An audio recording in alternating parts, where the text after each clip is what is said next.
요한복음 20장 1절부터 10절까지의 말씀을 교독하겠습니다.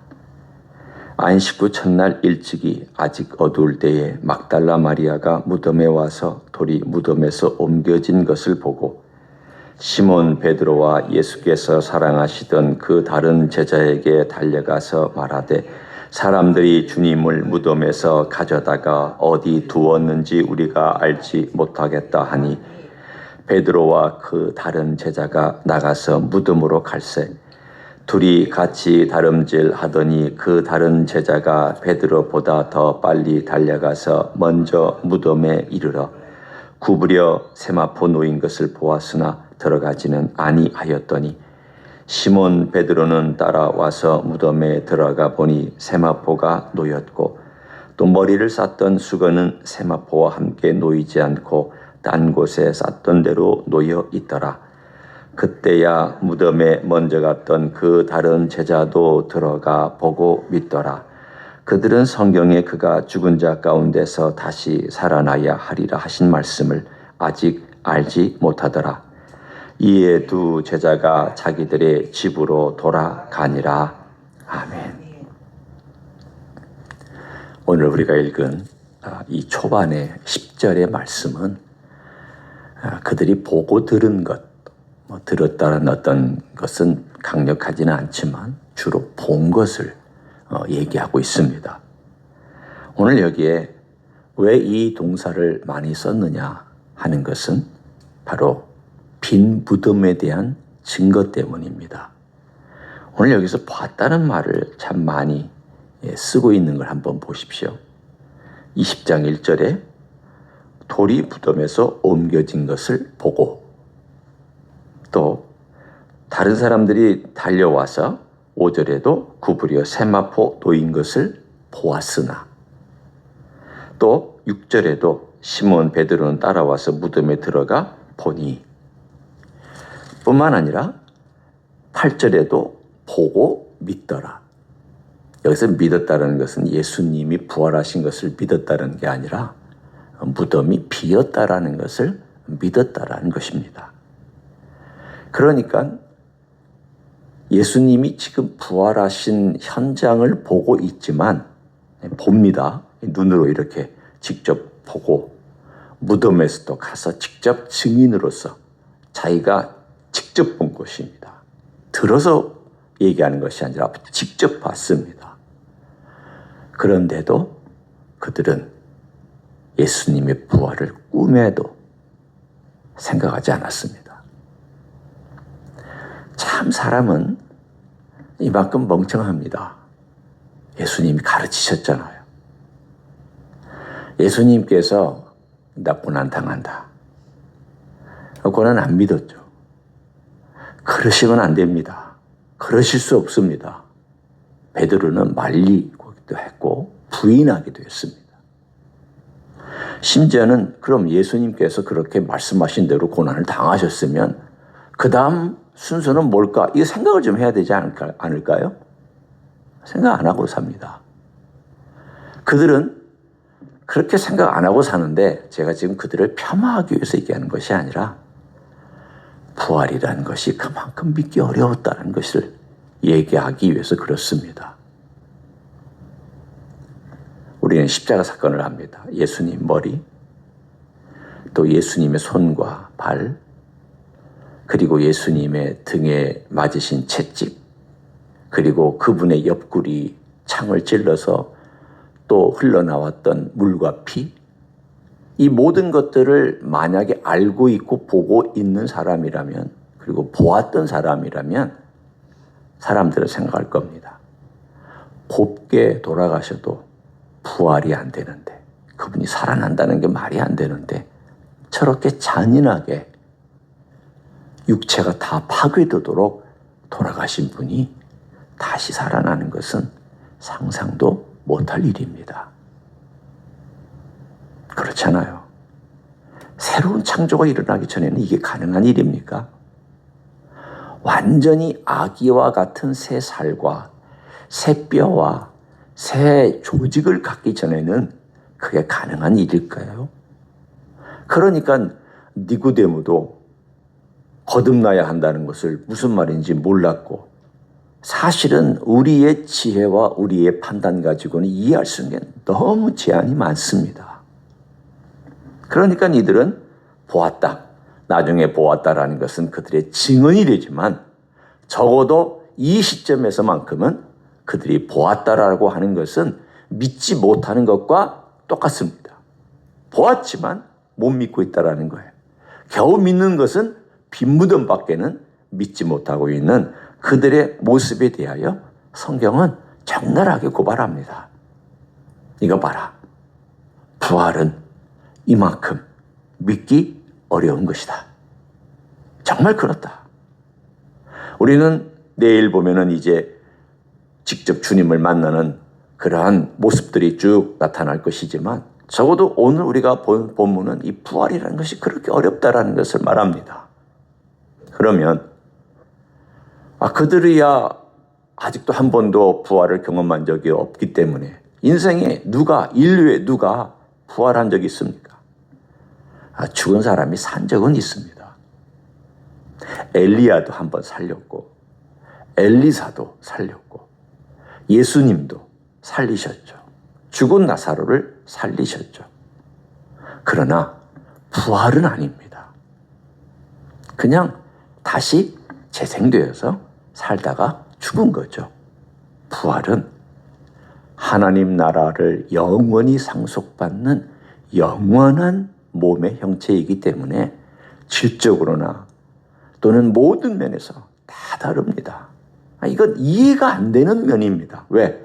한 번도 역사상 경험하지 않은 것이기 때문입니다. 그러면 그렇다고 치고 우리는 어떻습니까? 여러분은 부활을 믿으시잖아요.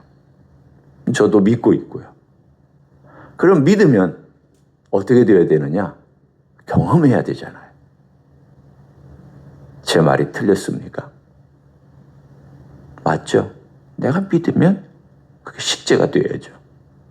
내가 믿는 바는 내가 행동하는 거니까. 야고보 사도가 계속 그의 설교에서 강조하는, 그가 예루살렘의 전체 교회의 대표 수장이었습니다. 그 야고보는 예수님의 동생입니다. 그러나 사도로도 불립니다. 왜냐하면 지도자였고 그는 베드로와 함께 예루살렘 교회의 두 기둥이었습니다. 그 야고보가 누누이 강조하는 것이 있습니다. 바로 믿는 것은 행하는 것이다. 믿는 것은 그런 열매가 있다. 그런데 생각보다 우리는 부활을 믿지만 부활을 경험하기가 참 어렵습니다. 이 제자들하고 크게 다르지 않은 면이 있습니다. 왜 이렇게 부활을 경험하기 어려울까?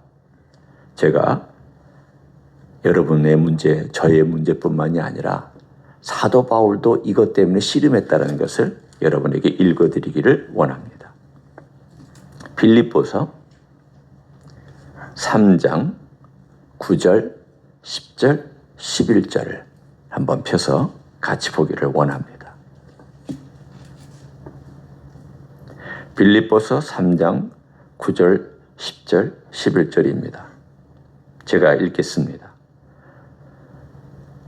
그 안에서 발견되려 함이니 내가 가진 의는 율법에서 난 것이 아니요 오직 그리스도를 믿음으로 말미암은 것이니 곧 믿음으로 하나님께로부터 난 의라.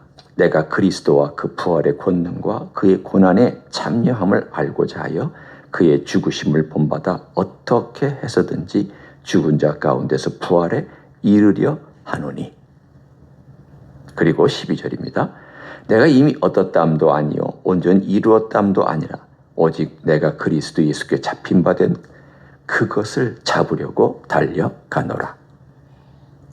자, 제가 여러분 이 본문을 여러분에게 좀 설명을 하기를 원합니다. 10절에 보면 바울이 앙망하는 게 있습니다. 그것은 뭐냐면 그리스도, 첫째, 둘째, 그 부활의 권능, 그리고 셋째, 그 고난의 경험을 하고 싶어 합니다. 그래서 그는 그것을 어떻게 하냐면 거꾸로 합니다. 잘 보십시오. 구조가 그리스도, 부활, 고난인데 이 그 다음의 경험은 10절에 그의 죽으심을 본받아 고난, 그리고 11절 죽은 자 가운데서 부활에 이르는 부활, 두 번째 12절 내가 이미 얻었담도 아니 온전히 이뤘담도 아니라 오직 내가 그리스도 예수께 잡힌 바 된 그것을 잡으려고 달려가노라. 그리스도, 그리고 그리스도를 아는 것. 이 구조가 거꾸로 되어 있습니다. 그의 목표는 그리스도에 도달하는 거예요. 그런데 그리스도를 도달하는 것과 같이 패키지로 묶여 있는 게 있습니다. 그것이 바로 그분의 부활과 죽으심입니다. 그런데 어떤 순서로 그러면 예수 그리스도를 아냐면 죽으심, 부활, 그리스도 이렇게 순서가 잡혀 있습니다. 목표는 그리스도, 부활, 죽으심이지만 그걸 도달하는 과정은 죽으심, 부활, 그리스도 이렇게 되어 있습니다. 그러니까 사도 바울도 그의 삶 속에서 이 부활을 경험하려고 애를 썼습니다. 여기 한번 보십시오. 이 말들을 한번 여러분이 가만히 살펴보면 그가 얼마나 갈등하고 있는지를 볼 수가 있잖아요. 11절을 한번 보십시오. 어떻게 해서든지 이 말은 무슨 뜻이냐면 내가 잠시 한눈을 팔면 이 경험 못한다라는 것을 고백하고 있는 내용입니다. 이것을 가만히 보면 부활은 참 경험하기 어렵습니다. 우리가 예수 그리스도를 믿죠. 그리고 예수 그리스도를 고백합니다. 그러니까 예수 그리스도를 믿고 고백하기 때문에 우리가 예수님을 따라간다고 얘기를 하죠. 그런데 생각보다 부활을 경험하고 사는 사람은 그렇게 많지 않습니다. 아니, 이 사람들이나 지금 20장에 우리가 읽었던 이 사람들이나 우리나 뭐가 다릅니까? 이들은 보고 예수님이 부활하셨다는 것을 잘 믿지를 못했습니다. 아니, 생각도 못했습니다. 그들은 그 시대니까 그렇다고 치고 우리는 들었습니다. 많은 사람들의 증언이 기록된 성경을 믿고 있다고 얘기를 합니다. 심지어 우리는 예수님을 영접했다고 고백합니다. 나 예수님 믿습니다. 그런데 문제는 그 부활을 날마다 경험하고 있습니까? 라고 질문을 하면 글쎄요. 라고 대답할 것입니다. 당신은 매일매일 삶 가운데서 부활이 실제입니까? 그걸 느끼시고 삽니까? 그게 경험되어집니까? 그게 도달되어졌습니까? 이 질문을 하면 다들 교회를 가우띵 할 것입니다. 여러분에게도 묻고 싶고요. 저 자신에게도 묻고 있습니다. 바울이 이렇게 갈등하면서 도달하기를 원했던 부활이 여러분은 쉽게 얻어지십니까? 분명히 우리의 몸의 부활은 미래의 일입니다. 그런데 사도 바울이 얘기하고 있는 이 부활은 미래의 일만을 얘기하는 게 아닙니다. 미래는 당연히 얻는 거니까 주어질 것입니다. 우리가 그건 애 안 써도 됩니다. 그 예수님이 주시는 거기 때문에 애쓰실 필요 없습니다. 하나님이 주실 것이기 때문에 그 부활의 몸은 우리가 무슨 노력하고 부활의 몸을 얻으려고 땀을 흘리고 수고하고 그렇게 안 해도 됩니다. 그러나 현재의 부활은 땀 흘리고 애써야 됩니다. 그 차이점이에요. 사도 바울이 우리에게 그걸 정확하게 알려주고 있습니다. 부활은 경험하기 어렵다. 나도 사도지만 그거를 애쓰고 있다. 경험하려고. 내 매일의 삶 속에서 내가 차째 한눈 팔면 부활은 꼭 미끄러지는 생선처럼 내 손에서 빠져나간다.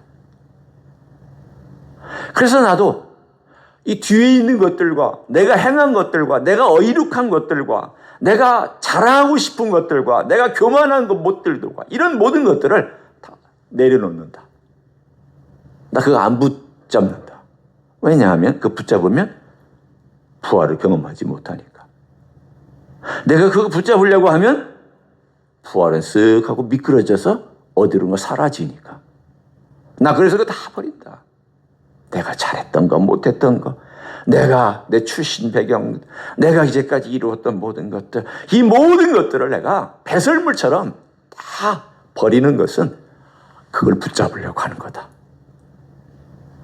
고난은 나에게 있지만 그 고난의 과정 속에서 부활을 통과하고 예수 그리스도에게 도달하는, 제가 처음에 얘기했죠.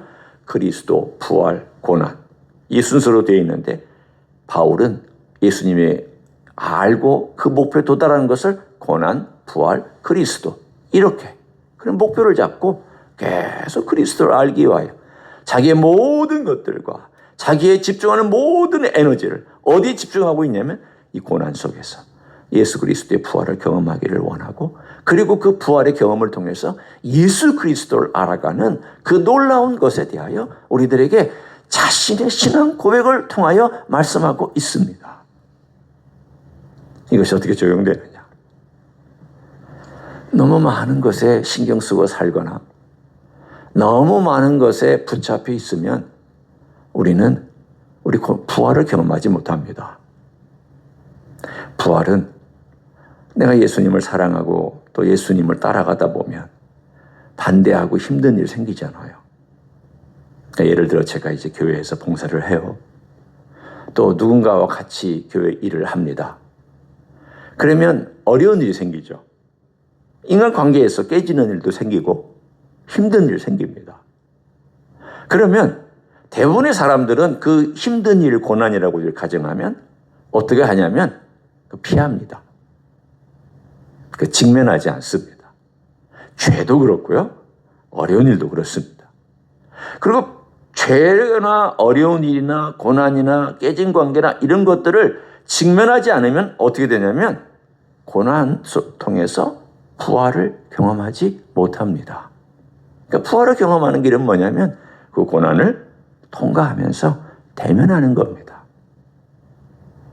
깨진 관계도 대면해야 되고 고난도 대면해야 되고 힘든 것도 대면해야 되고 우리 주님을 바라보면서 대면하는 거죠.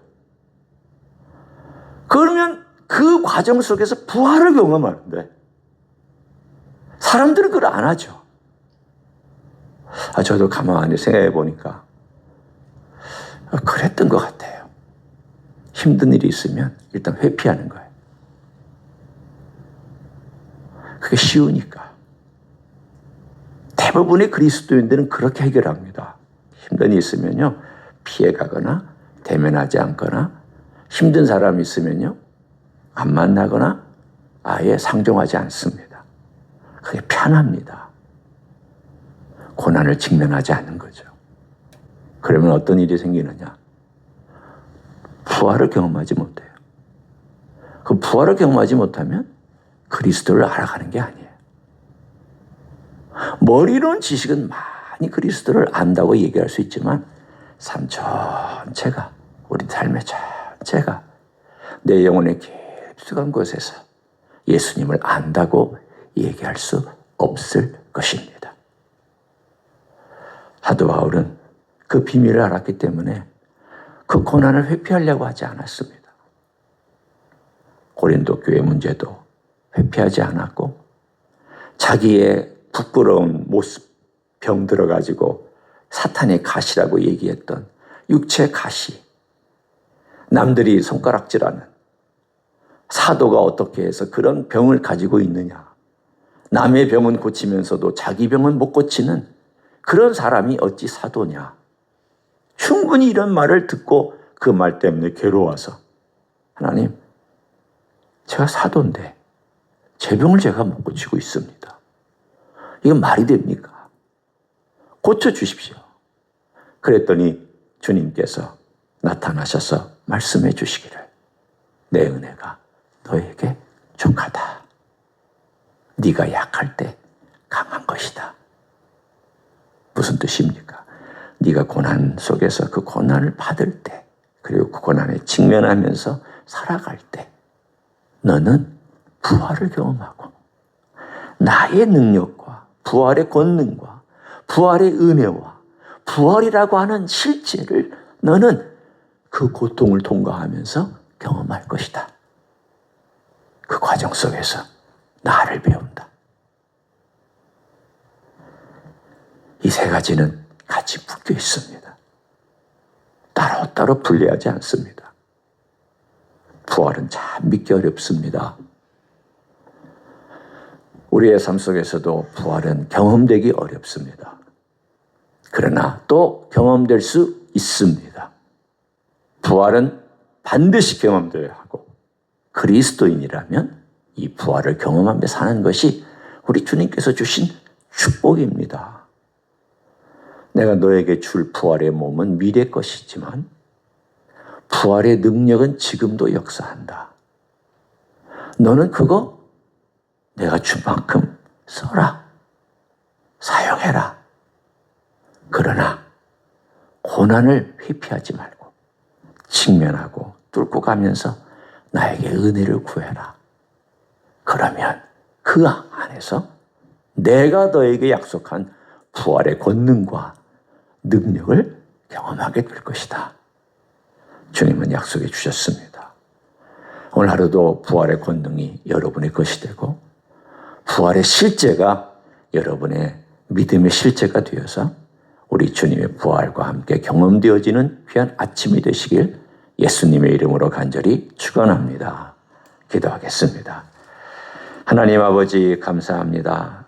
주님께서 우리의 삶 가운데서 주신 이 부활의 권능과 실제가 직접 경험되어지는 것과 이론적으로 아는 것은 다르다는 것을 우리는 함께 말씀으로 상고해 보았습니다. 많은 사람이 부활이라는 것을 알고는 있지만 삶에서의 부활은 체험하지 못하고 살 때가 많습니다. 남의 이야기 같고 하늘의 이야기 같고 미래의 이야기 같고 나와는 상관없는 이야기 같이 말하곤 합니다. 경험하지 못했기 때문입니다. 그러나 우리 주님께서 주신 고난 또는 때로는 내가 살면서 당하게 되는 여러 가지 종류의 고난, 이 고난을 회피하지 않고 그 가운데서 주님께 집중하면 부활의 권능을 경험할 수 있는 줄 믿습니다. 그런 부활을 경험하며 그 부활의 권능을 경험하며 하루하루 우리 주님을 알아가고 배워가는 하나님의 종들이 되게 하여 주시옵소서. 이제는 우리 구주 예수 그리스도의 은혜와 하나님 아버지의 극진하신 사랑과 성령 하나님 교통하심의 역사가 부활은 믿기도 어렵고 부활은 경험되기도 어렵지만 그러나 믿는 증거가 있는 사실이며 그것은 사실일 뿐만이 아니라 우리의 삶에 영향과 능력을 주는 실제며 그것은 또한 역사하는 힘이고 우리 안에 있음을 믿고 날마다 부활에 이르려고 애쓰고 은혜 가운데 거하기를 원하는 이 자리에 참여한 모든 종들 위에와 주임지 히스교회 위에와 이민교회들과 한국교회들과 선교사님들 위에 이제로부터 영원히 함께 하실지어다. 아멘.